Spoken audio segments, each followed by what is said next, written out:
Hello students, you all are welcome at your favourite channel maths आसान है। तो I am here Rajeev Kansal with you to make you understand the concept of representation of a set. Yes, तो 11th की beginning सबसे प्यारा topic sets और उसके अंदर थोड़ी सी कंफ्यूजन क्रिएट करने वाला रिप्रेजेंटेशन ऑफ ए सेट। ठीक है, तो इस कंफ्यूजन को आज हमें दूर भगाना है, मैथ्स को आसान बनाना है। हमारा जो टारगेट है क्लास 11th में वो है 80 में से 80 लाना और फाइनली 100 में से 100 लाना।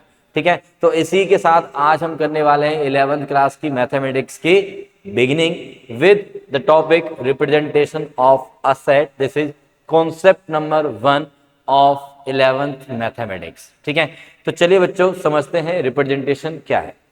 तो किसी भी सेट को रिप्रेजेंट करने के लिए हमें मेनली दो तरीके गिवन हैं जिनमें नाम दिए गए हैं। देखो जरा, क्या रिप्रेजेंटेशन ऑफ ए सेट को हम रिप्रेजेंट करते हैं फर्स्टली रोस्टर फॉर्म से।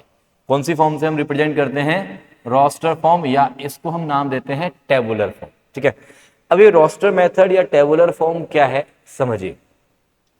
वो ये कहता है कि किसी भी सेट को अगर रिप्रेजेंट करना है ना, तो उस सेट में जो भी एलिमेंट्स हैं, जो उनकी वैल्यूज हैं, उन सभी वैल्यूज को या तो लिख दो या फिर उन सभी वैल्यूज के करस्पॉन्डिंग एक पैटर्न बना के लिख दो। जैसे कि मैं आपको बोलता हूं कि यार सेट बनाना है हमें, set of all natural numbers, set of all natural number.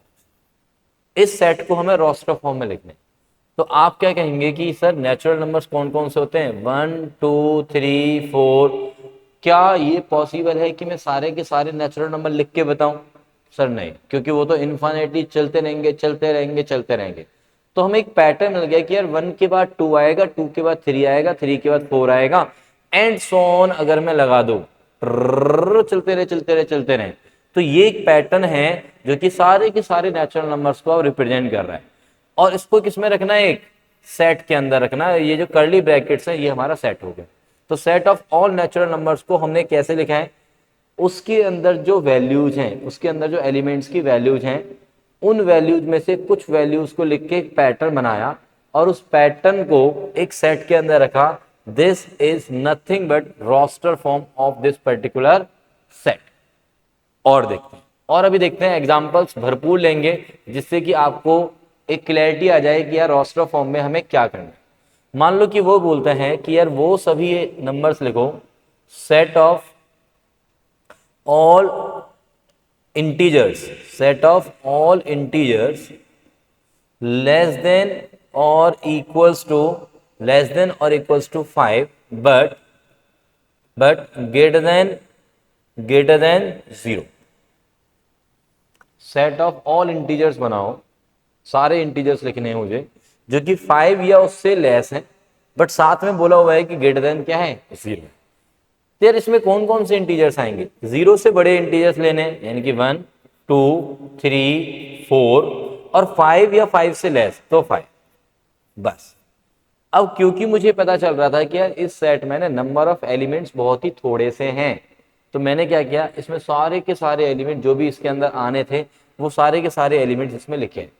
तो दिस इज व्हाट मैं क्या कहना चाह रहा हूं यहाँ पे कि या तो आप रोस्टर फॉर्म में सारे के सारे एलिमेंट लिखोगे प्रोवाइडेड उसमें नंबर ऑफ एलिमेंट्स कम है। अगर उस सेट के अंदर नंबर ऑफ एलिमेंट्स ज्यादा हैं या इनफाइनाइट है, देखो हमेशा ऐसा नहीं है कि ज्यादा एलिमेंट्स को भी सभी को लिख पाओगे आप। मान लो 1000 एलिमेंट्स होते तो सारे के एलिमेंट्स को थोड़ी ना लिखेंगे हम, फिर तुम क्या करेंगे, उन 1000 एलिमेंट्स के लिए भी पैटर्न लिखेंगे।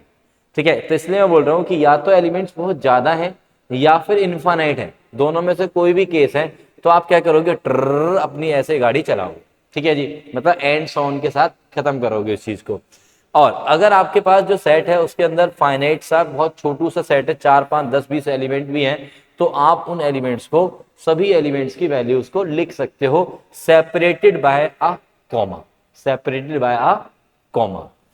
सेट ऑफ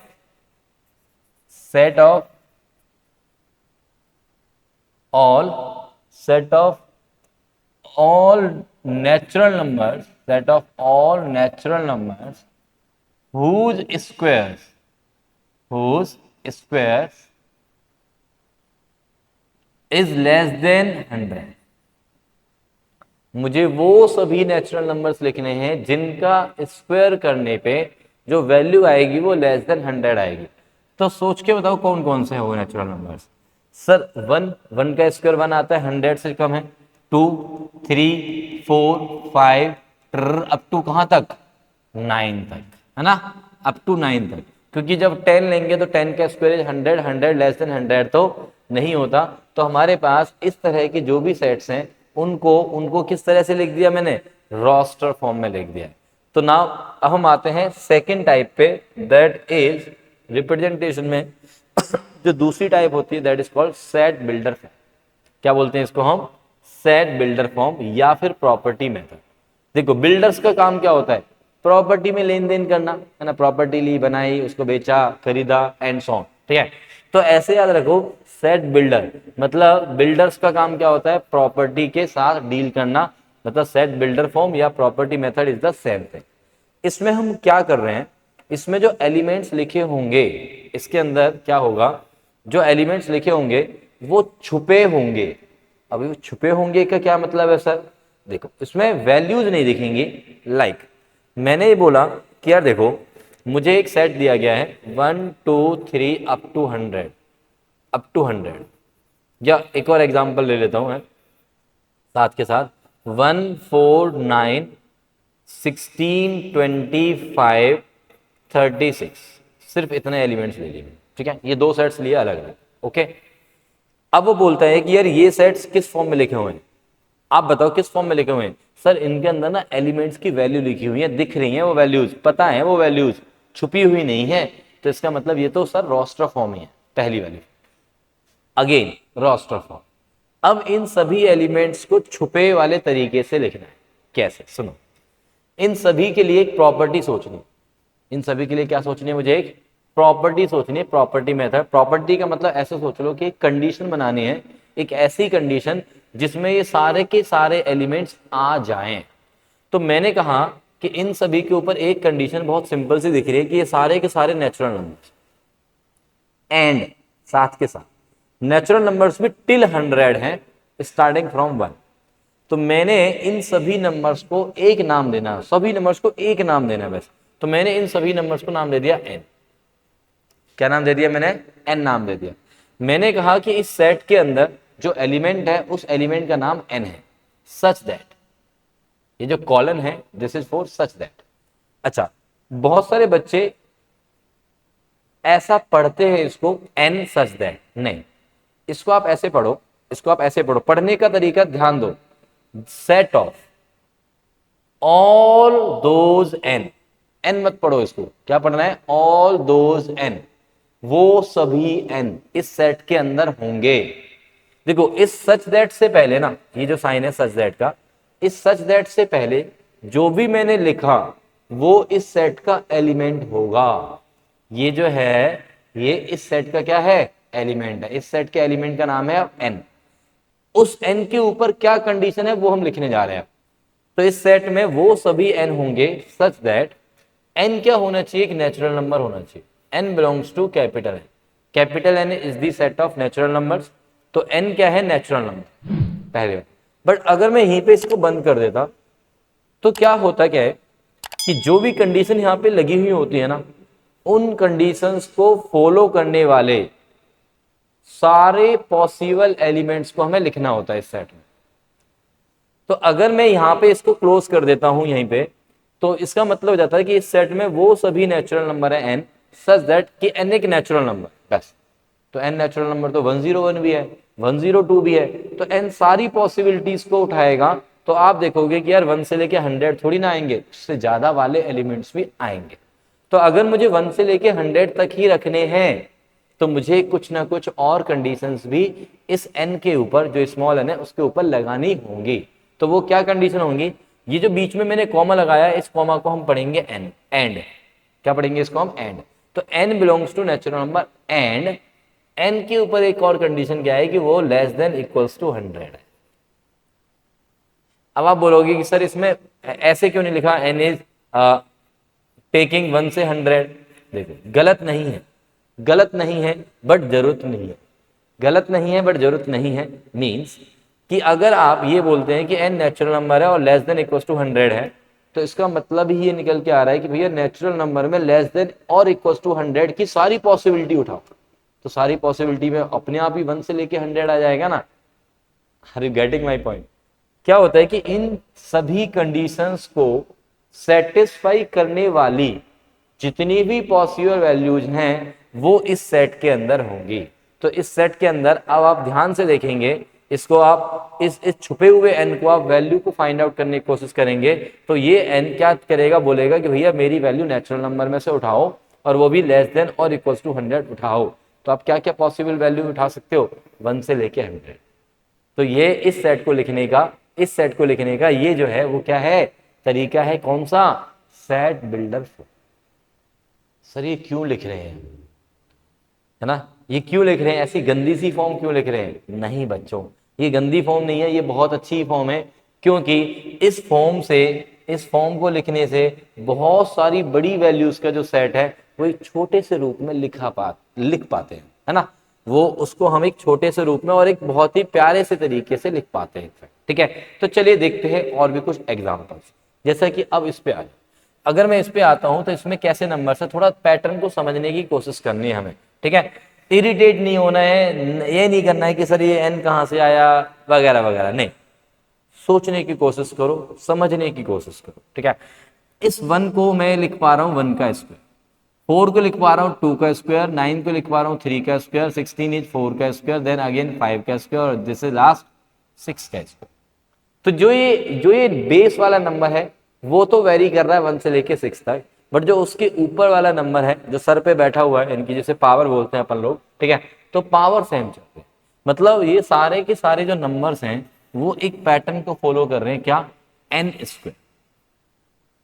किस पैटर्न को फॉलो कर रहे हैं, n स्क्वायर, सच दैट उसमें जो पावर स्क्वायर है वो तो फिक्स ही हो गई। तो बस इस n को मुझे मूव कराना है नेचुरल नंबर्स में, एंड वो नेचुरल नंबर कहां तक जा रहा है, सर 6 तक जा रहा है वो नंबर, ठीक है। तो आप क्या लिखेंगे, लेस देन और इक्वल टू 6। अच्छा, कुछ बच्चे अगर यहाँ पे ये बोलना चाहते हैं कि sir n less than equal to 6 की जगह मैं n लेस देन 7 लिखना चाहता हूं, तो यू आर मोस्ट वेलकम, ठीक है, यू आर मोस्ट वेलकम, दोनों का मीनिंग सेम है। तो इस सेट में वो सभी नेचुरल नंबर n स्क्वायर होंगे सच दैट वो जो n है बेस वो एक नेचुरल नंबर है, एंड उस n की वैल्यू जो मैं उठाऊंगा 1 से लेके 6 तक उठाऊंगा। तो जैसे मैं इसमें 1 डालूंगा तो 1 का स्क्वायर देगा, ये 2 डालूंगा तो 2 का स्क्वायर देगा, क्योंकि मैंने बताया कि इस सच दैट के साइन से पहले जो भी मैं लिखूंगा वो इस सेट का एलिमेंट होगा। तो इस सेट का जो एलिमेंट है उसका नाम n स्क्वायर है। कुछ लोग इसको क्या करते हैं, कुछ लोग इसको ऐसे लिखते हैं कि इस सेट में x फिक्स कर देते हैं। मतलब मैक्सिमम लोग आपको ऐसे ही बताएंगे कि बेटा देखो इस सेट के अंदर जो एलिमेंट है वो x है, सच दैट अब इस x को बोलेंगे कि वो n स्क्वायर है। अरे भाई सुनो तो सही कि x की वैल्यू n स्क्वायर है और x पहले लिख रहे हो, क्यों ही लिख रहे हो, सीधे सीधे यहाँ पे n स्क्वायर लिख दो ना यार।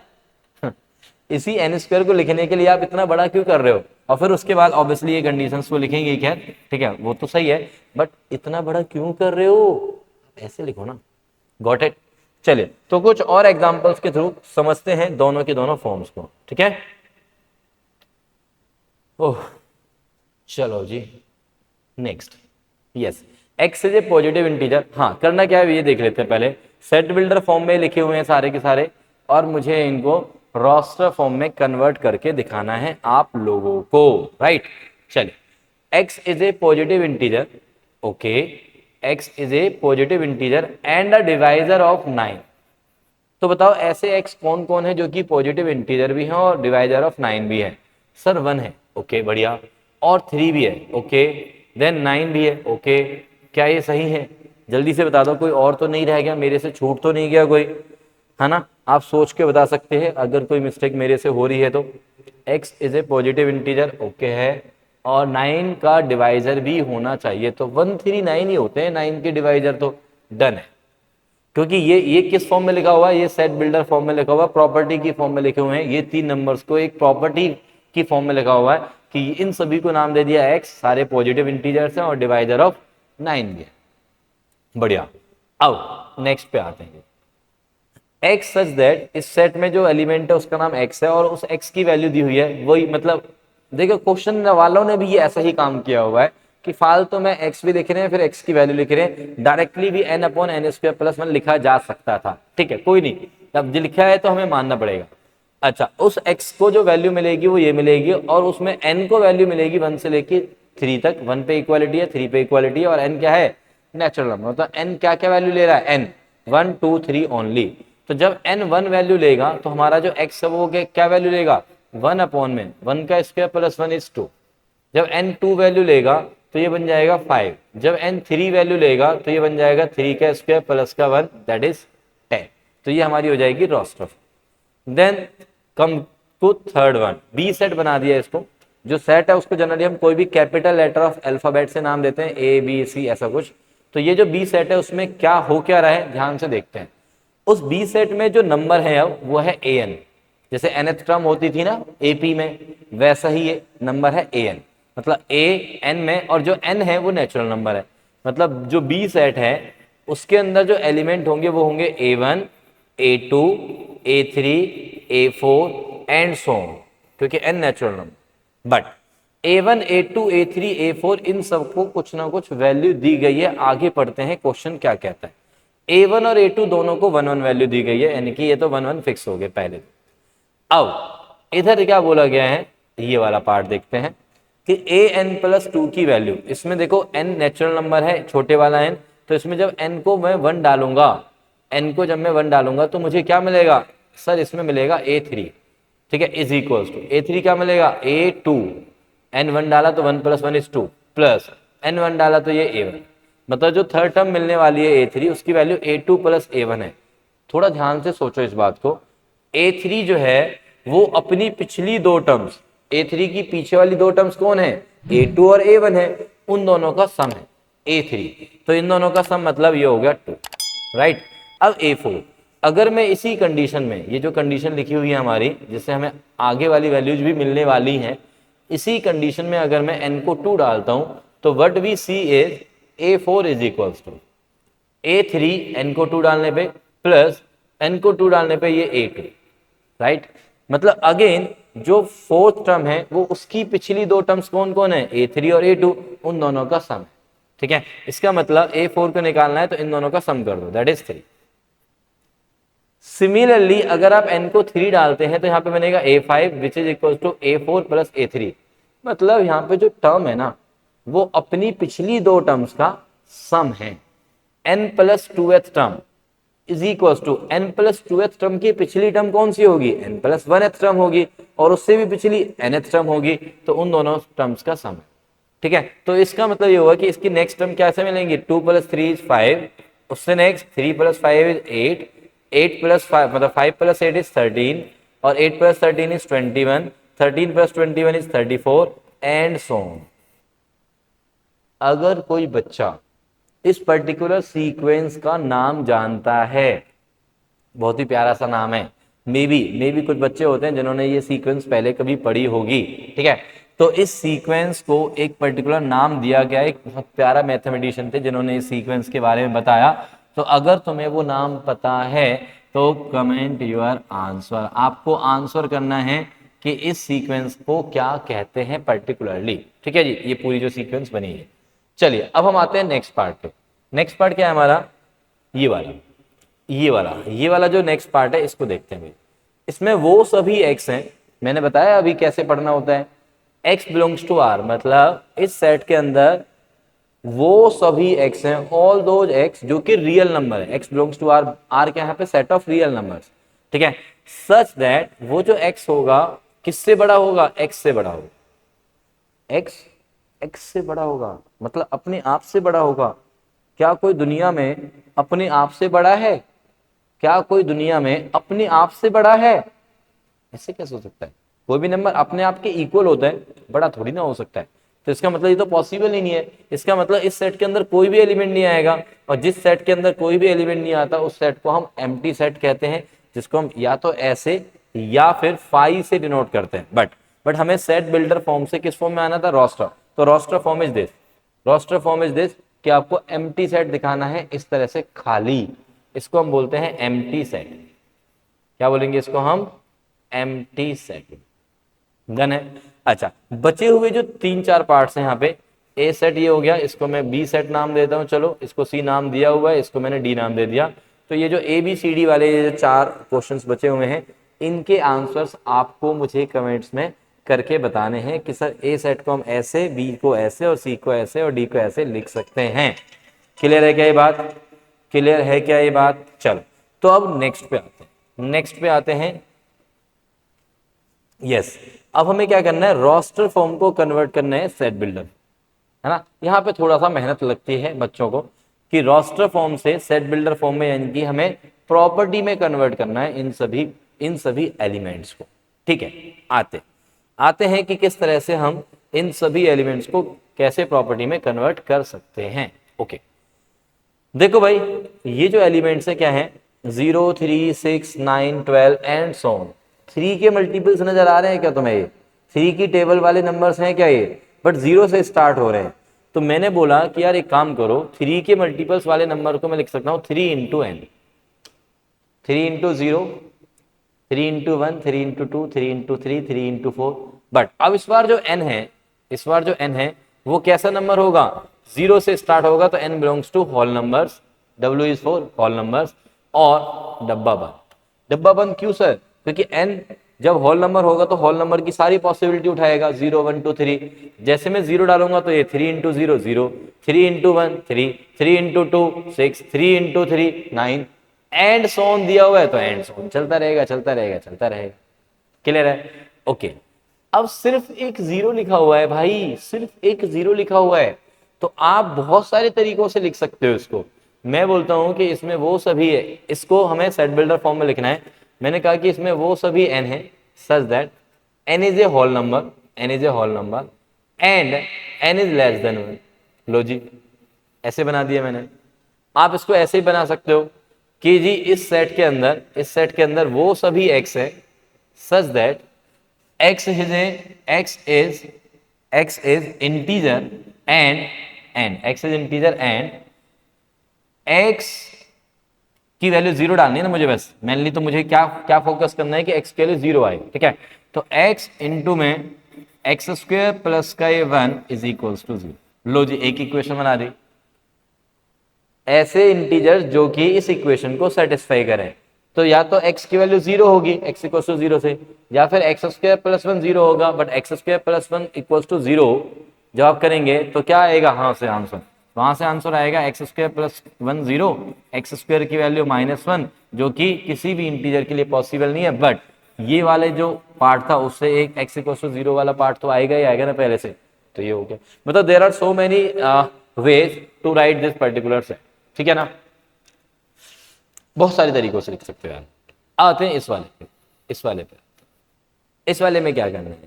इस वाले में आप देखो, इसको ध्यान से देखो यार। ये जो एलिमेंट्स है वो क्या है? 5 की पावर 1, 5 की पावर 2, 5 की पावर 3, 5 की पावर 4, ऐसे है। अब इनको मुझे सेट बिल्डर फॉर्म में उतारना है। ओके, उतार लेते हैं जी। चलिए, मैंने ये बोला कि यार देखो, ये सारे एलिमेंट्स 5 की पावर n जैसे दिखते हैं मुझे, सच दैट उसमें जो n है वो कैसा नंबर है? एक नेचुरल नंबर है, 1 से लेके 4 तक है, और क्योंकि वो 1 से लेके 4 तक है तो लेस देन इक्वल्स टू 4 मैंने लिख दिया। आया समझ में? आया भाई समझ में ये? ठीक है, नेक्स्ट पे आते हैं। नेक्स्ट क्या है हमारा? ओके, इसमें जो नंबर्स हैं उनको और ध्यान से देखते हैं जी। इसमें सारे के सारे नंबर्स कैसे हैं? देखो, पहला नंबर 1 है, 1 को मैंने 1/1 लिखा। दूसरा नंबर 1/4 है, उसको मैंने 2 का स्क्वायर लिखा। नीचे 1/3 का स्क्वायर है, 1/4 का स्क्वायर है, 1/5 का स्क्वायर है, एंड ये सारे एलिमेंट। तो पैटर्न पकड़ में आ गया। पहले वाले 1 को मैं 1 का स्क्वायर लिख सकता हूँ नीचे, तो मीन्स ऊपर वाला जो नंबर है वो फिक्स है 1, और नीचे वाला जो नंबर है वो वेरी कर रहा है एन स्क्वायर की फॉर्म में, such that n is a natural number, 1 2 3 4 and so on चलता रहेगा। तो इसके लिए ये पैटर्न बन गया 1/n², n is natural number. Next, अब देखो, ये आप करोगे b, इसको मैंने नाम दे दिया c, ये आप करोगे d, आप करोगे। चलो e वाला जो सेट है उसको हम एक बार डिस्कस कर। ई वाले सेट में क्या है? ई वाले सेट के एलिमेंट्स को देखते हैं। चलो आओ, तो इसको हम किस फॉर्म में लिख सकते हैं? देखो भाई, ये जो 1/2 है, 1/2, तो उस 2 को मैंने सोचा है 1 का स्क्वायर प्लस का 1। अच्छा, 2 ऊपर नंबर है, नीचे मैंने सोचा 5 को 2 का स्क्वायर प्लस का 1। पैटर्न देखना है, 3 अपॉन में 3 का स्क्वायर प्लस 1 10 को, 4 अपॉन में 4 का स्क्वायर प्लस 1, अरे सर ये तो बड़ा अच्छा सा लग रहा है। अब 5 अपॉन में 5 का स्क्वायर प्लस में 1, 6 अपॉन में 6 का स्क्वायर प्लस का 1, 7 अपॉन में 7 का स्क्वायर प्लस का 1। राइट है क्या? जल्दी सोचो, राइट है क्या? बिल्कुल सर। तो इसका मतलब ये हुआ कि ऊपर जो नंबर है ना, ऊपर जो नंबर है वही सेम नंबर का स्क्वायर नीचे आ रहा है, और ये वाला जो 1 है, ये वाला जो 1 है वो फिक्स है सभी में, ये वाला जो 1 है वो सब में फिक्स है। ऊपर जो नंबर है वही नंबर यहाँ पे है, और जो स्क्वायर है वो स्क्वायर फिक्स है। मींस ऊपर अगर नंबर n है तो नीचे वाला नंबर क्या है, n स्क्वायर प्लस 1 है। और n कैसा नंबर है, वो एक नेचुरल नंबर है, एंड वो नेचुरल नंबर भी कहां तक दिया हुआ है, सिर्फ अप टू 7 दिया हुआ है, तो दैट इज अप टू 7। तो this is the answer of this particular question. अच्छा, जो बचे हुए पार्ट्स हैं वो आपको आंसर करने हैं, एंड साथ के साथ ये भी बताना है कमेंट में कि ये पर्टिकुलर कॉन्सेप्ट आपको कितना अच्छे से क्लियर हुआ। ठीक है, चलिए फिर इसी के साथ फिर नेक्स्ट क्लास में आएंगे कॉन्सेप्ट नंबर 2 को लेके, and that is subset of a set. उसके अंदर हम कवर करेंगे सबसेट, पावर सेट, है ना, सुपर सेट, ये सारे के सारे हम कॉन्सेप्ट उसके अंदर क्लियर करेंगे सबसेट ऑफ ए सेट के अंदर। कुछ इंपॉर्टेंट बातें भी मैं उसके अंदर बताने वाला हूं आप सभी लोगों को। जल्दी से आप सभी लोग, जो बच्चे अभी 12th में हैं वो अपने जूनियर्स को, जो बच्चे अभी 10 से 11th में आए उन सभी बच्चों को शेयर करेंगे और बताएंगे कि इस चैनल पे अब 11th के भी सारे के सारे कॉन्सेप्ट्स मैं इसी तरह से क्लियर करने वाला हूं, with this homework type of questions के साथ।